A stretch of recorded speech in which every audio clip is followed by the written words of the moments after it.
Let's kick off with that Aussie dollar. We're getting pretty close to that decision from the RBA. Today, in the near term, what's going to go and rock the boat when it comes to the unit?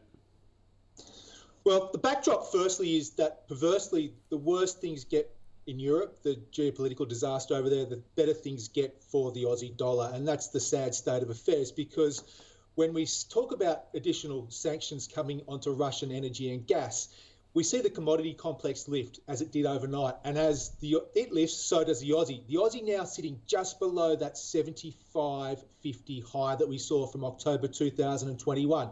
So in terms of what can actually push it through there, I think regardless of today's RBA, in the medium term, it will break above there. Commodity prices, according to the RBA, are at all-time highs.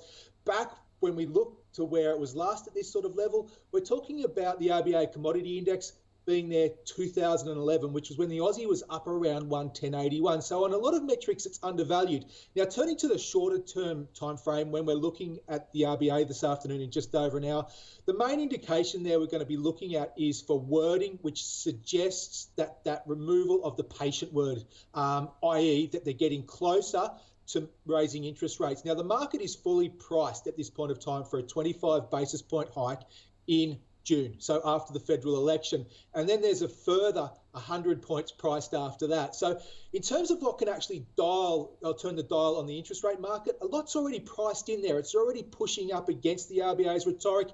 It's itching to get started. So it would need to be extraordinarily hawkish, I think, from the RBA to see that be the real driver of the Aussie dollar today. But with so much price, there is potentially some downside risks as well. So if the RBA continue to talk about the fact that they need to see inflation returning sustainably to within that band, higher wages inflation, which we might not see until August or September, that could see the Aussie pull back from this resistance zone. So it's really, really important now. If the Aussie can get above 75.40 to 75.60, I think that clears the way up towards 77 cents. But I think for that to happen today, the RBA have got to really shift the hawkish dial, and I'm not sure that that's going to happen today.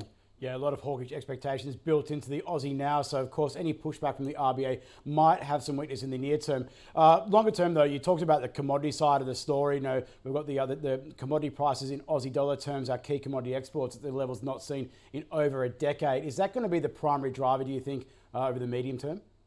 Yeah, absolutely, David. It's just such a clean story. And like we said, as things get worse in Europe, there's got to be alternatives sourced for energy and commodity. And that is really us, to be honest, or to a large degree, Australia. And that drives up energy and material shares. It also drives up the Aussie dollar. The offshore investor market, they just need to have, it also works as a tail risk hedge for them as well, because if things do deteriorate and their broader portfolio underperforms like we've seen this year, the S&P down 5% in the first quarter, the ASX 200 up, one of the few stock markets that's up for the first quarter of 2022. So there is that, when you're looking at, well, how can I be hedged against the worst case scenario or a deteriorating situation in Europe, then the Aussie dollar makes sense. The ASX 200 makes sense. They're the same trade, to be honest, and they both look pretty good, pushing towards all-time highs.